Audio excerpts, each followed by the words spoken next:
मीरा सड़क के किनारे खड़ी थी। उसके बाल भीगे हुए थे। उसकी आंखों में ऐसे शब्द थे जो उसने कहे नहीं थे। मैं हांफता हुआ और बेचैन होकर उसकी तरफ भागा, लेकिन वह हिली नहीं। एड्रियान, तुम सच में जा रही हो, है ना? मीरा, तुमने ही तो मुझे जाने के लिए कहा था एड्रियान। तुमने कहा था कि तुम्हारा हो गया। एड्रियान, मैंने यह गुस्से में कहा था, मेरा मतलब यह नहीं था। मीरा, कभी कभी गुस्सा सच बोलता है। मुझे नफरत थी कि वह सही थी। जिस रात हमारी लड़ाई हुई थी, मैंने उसे चोट पहुंचाने के लिए हर बुरा शब्द कहा जो मुझे मिला। लेकिन अब उसे बारिश में कांपते हुए देखकर मुझे एहसास हुआ कि मैंने सिर्फ खुद को ही चोट पहुंचाई। एड्रियान, मीरा, प्लीज, इस तरह मत जाओ। मीरा, हल्की सी मुस्कान के साथ, तुम हमेशा तब प्लीज कहते हो जब बहुत देर हो जाती है। वह मुड़ी। उसके कदम धीमे और जानबूझकर थे। मैंने उसकी कलाई पकड़ ली। वह जम गई।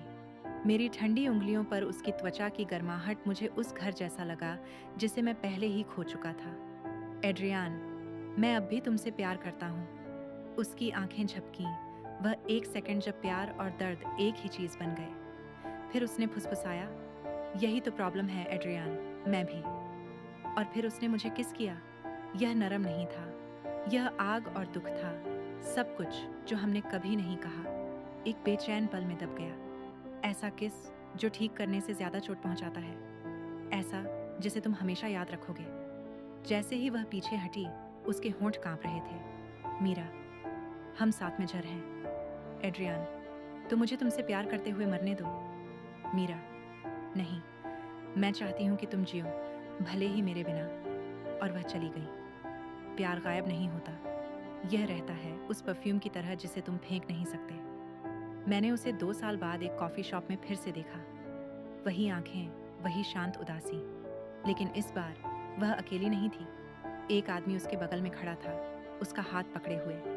मैं जम गया। मेरा गला सूख गया। दुनिया खत्म नहीं हुई, लेकिन ऐसा ही लगा। उसने मुझे देखा। हमारी आंखें मिली। वह पुरानी चिंगारी फिर से जली और फिर उसकी जगह पछतावे ने ले ली। मीरा, एड्रियान, एड्रियान, हे, मीरा का मंगेतर, क्या तुम दोनों एक दूसरे को जानते हो? मीरा, हम जानते थे। उसके शब्द किसी ब्लेड से भी ज्यादा गहरे चुभे। जब वह ड्रिंक्स लेने चला गया तो वह मेरे करीब आई। मीरा, तुम बेहतर दिख रहे हो। एड्रियान, तुम्हें झूठ बोलने की जरूरत नहीं है। मीरा, मैं झूठ नहीं बोल रही। तुमने आखिरकार मेरे बिना मुस्कुराना सीख लिया है। मुझे लगभग हंसी आ गई। लगभग? एड्रियान, क्या वह तुम्हें खुश रखता है? मीरा, वह मुझे शांति देता है। एड्रियान, और मैंने नहीं दिया? मीरा, तुमने मुझे जिंदा महसूस कराया एड्रियान, लेकिन इससे बहुत ज्यादा दर्द भी हुआ। एक पल के लिए मैं उससे भीख मांगना चाहता था। उसे बताना चाहता था कि मैं बदल गया हूँ, कि मैं इस बार उससे सही तरीके से प्यार कर सकता हूँ। लेकिन अंदर ही अंदर मुझे सच पता था, हम एक खूबसूरत तबाही थे, और कुछ तबाही ठीक होने के लिए नहीं होती। वह अपनी शादी से 3 रात पहले मेरे दरवाजे पर आई। उसकी ड्रेस सिंपल थी, उसकी आंखें लाल थीं। एड्रियान, तुम यहाँ क्यों हो? मीरा, क्योंकि मैं तुम्हें ठीक से अलविदा कहे बिना उससे शादी नहीं कर सकती। मैं उसके करीब गया। मेरे शरीर की हर नस उसे पकड़ने, उसे रोकने के लिए चिल्ला रही थी। इसके बजाय मैंने बस फुसफुसाया, तो कहो। वह कुछ नहीं बोली। उसने मुझे फिर से किस किया। इस बार धीरे से, उदासी से, जैसे कोई ऐसी किताब बंद कर रहा हो जिसे उसने कभी पूरा नहीं पढ़ा। जब हमारे होंठ अलग हुए तो उसने धीरे से कहा, मीरा, तुम हमेशा वह प्यार रहोगे जिसे मैं रख नहीं पाई। और बस यही था। वह चली गई। उसने पीछे मुड़कर नहीं देखा, और मुझे आखिरकार समझ आया कि उलझे हुए प्यार का असली मतलब क्या होता है। जब 2 दिल एक दूसरे के लिए धड़कते हैं, लेकिन कभी एक साथ नहीं। सालों बाद मुझे उसकी चिट्ठी मेरी पुरानी जैकेट की जेब में मिली। उसमें लिखा था, एड्रियान, अगर प्यार हमें बचा सकता तो बचा लेता, लेकिन कभी कभी प्यार साथ रहने के बारे में नहीं होता, यह एक दूसरे को आजाद करने के बारे में होता है। मुझे उम्मीद है कि तुम्हें शांति मिल गई होगी। मीरा, मैं आंसुओं के बीच मुस्कुराया, और पहली बार मैंने फुसफुसाया, अलविदा मीरा। मीरा के मेरी जिंदगी से आखिरी बार जाने के बाद से 3 साल हो गए हैं, या कम से कम मैंने खुद से यही कहा था। लेकिन प्यार सच में चला नहीं जाता, वह छिप जाता है। वह छोटी छोटी चीज़ों में रहता है, बारिश की खुशबू में, रात 2 बजे के गाने में, जिस तरह से किसी के उसका नाम लेने पर भी तुम्हारा सीना कस जाता है। मुझे लगा कि मैं ठीक हूँ, जब तक कि वह फिर से सामने नहीं आ गई। बस इस बार वह अकेली नहीं थी, उसके साथ एक छोटी बच्ची थी, और जिस पल मैंने उसकी आंखें देखीं, मैं समझ गया। एड्रियान, वह तुम्हारी तरह दिखती है।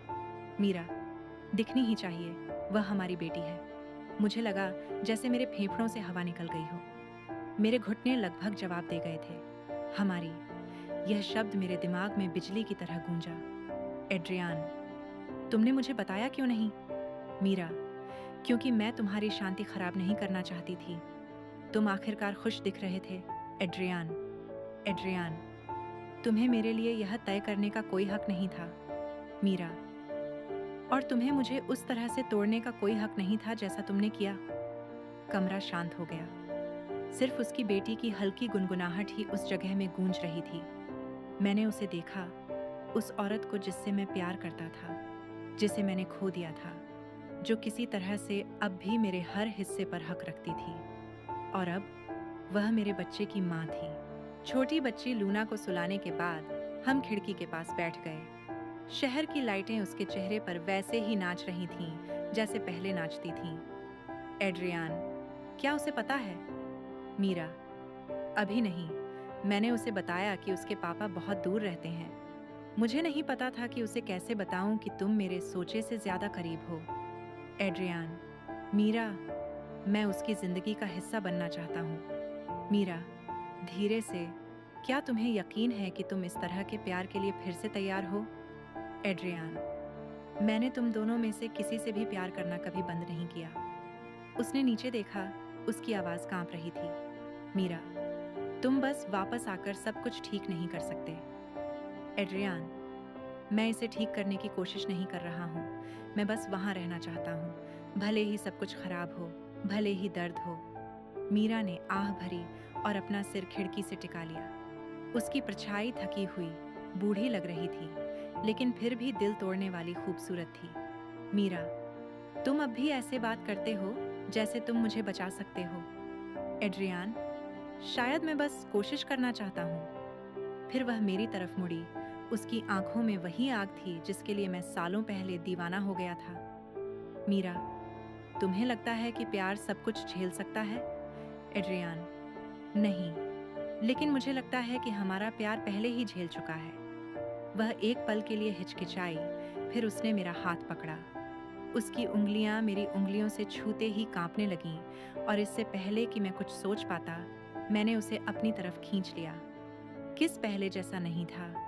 यह गुस्सा या अलविदा नहीं था। यह माफी थी, धीमी, नाजुक, सच्ची। हमारे होठों के बीच आंसू मिल गए, लेकिन हम में से कोई भी पीछे नहीं हटा।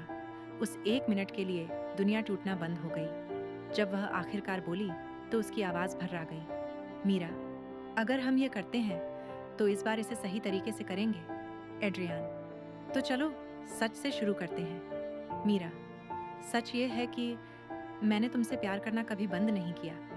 एड्रियान, तो शायद अब यह उलझा हुआ नहीं है, शायद यह बस अधूरा है।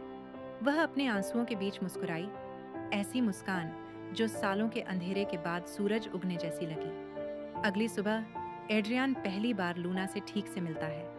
पुराने जख्म फिर से खुल जाते हैं। माफी आसानी से नहीं मिलती, लेकिन प्यार, सच्चा प्यार, फिर से धीरे धीरे और दर्द के साथ जड़ पकड़ने लगता है, जैसे कंक्रीट में दरारों से फूल उगते हैं। सुबह धीरे धीरे और सुनहरी आई।